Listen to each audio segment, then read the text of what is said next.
You might think the internet is Google, YouTube, and Amazon, but everything you can search for on the everyday surface web makes up roughly 4% of the actual internet. If you travel past the standard deep web, the password-protected layer containing bank records and private databases, you reach the dark web.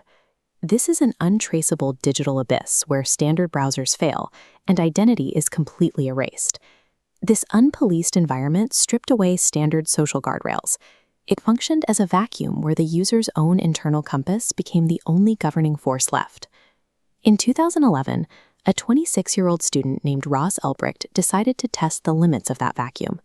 Ulbricht was a staunch advocate of libertarianism, the absolute political belief in total individual freedom without any government intervention. He wanted to take this ideology out of the classroom and build a fully untraceable black market. He envisioned a version of Amazon where anyone could buy or sell prohibited goods while remaining entirely hidden from law enforcement. To make this work, Ulbricht had to solve the problem of financial tracking. He utilized Bitcoin, a newly invented digital currency that operates on a decentralized ledger, allowing funds to move between users without a central bank. Ross coded and launched the site, calling it the Silk Road. He viewed the platform as a deliberate ideological weapon aimed at eroding state authority through encrypted commerce. This diagram shows the core technological pillar of the Silk Road, the Tor browser. Tor, short for the Onion Router, is a specialized encryption tool created by the U.S. Navy that bounces signals globally through thousands of volunteer computers to mask a user's IP address. By combining Tor's anonymous routing with Bitcoin, Ulbricht enabled users to process transactions entirely outside the traditional banking system. Over this invisible network, Ross layered the trust features of traditional e-commerce. He implemented a strict rating system for sellers and an escrow system, a third-party holding mechanism where the site kept the Bitcoin safe until the buyer confirmed their package had arrived. The final step was surprisingly low-tech. Sellers vacuum-sealed illicit goods to hide their scent from drug-sniffing dogs and shipped them through standard postal services like DHL or the USPS, disguised as everyday toys or books. Layering cutting-edge cryptography over everyday mail delivery created a highly efficient system that democratized the global drug trade. The operation grew rapidly. The Silk Road's inventory expanded from homegrown mushrooms to heroin, cocaine, and hacking tools, eventually generating over $1.2 billion in sales. As the money scaled, Ulbricht's public persona shifted. He abandoned his real name on the site and adopted the title Dread Pirate Roberts, writing long philosophical manifestos about a new world without state control. The turning point arrived in 2013, when a blackmailer threatened to release the real names and addresses of the site's users. Ross was forced to choose between his peaceful libertarian principles and the survival of his multi-million-dollar empire. To protect his creation, the formerly peaceful student paid a hitman $80,000 on the dark web to execute the blackmailer. Absolute anonymity effectively erased the stakes of violence. In less than 3 years, Ross moved from debating political philosophy in his bedroom to wiring 5-figure sums for a contract killing.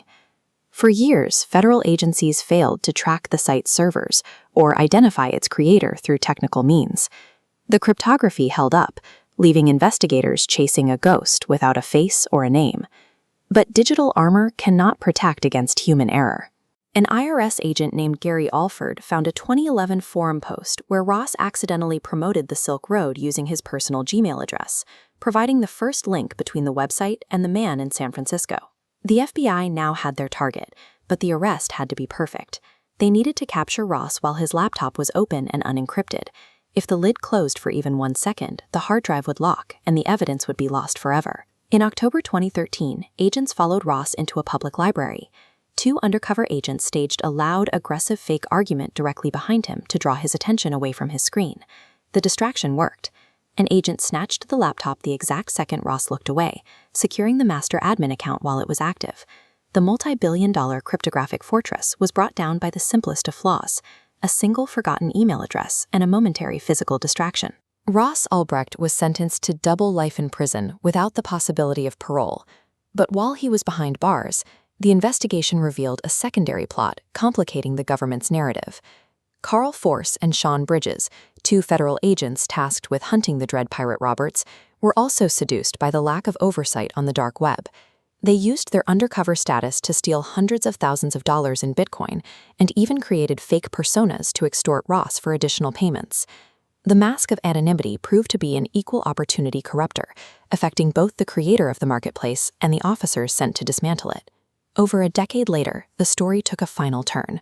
Following his return to office, Donald Trump granted Ross Ulbricht a full, unconditional pardon, releasing him from his life sentence. This pardon targeted a massive, modern voting bloc of crypto enthusiasts and libertarians who consider Ross a martyr for digital privacy and decentralized finance. However, the closure of the Silk Road did not end the trade. Instead, it provided a blueprint for dozens of successor marketplaces that have since grown much larger and more complex than Ross's original site. As technology provides us with increasingly perfect masks, we are left to wonder if we are building tools for absolute freedom or digital cages we can never escape.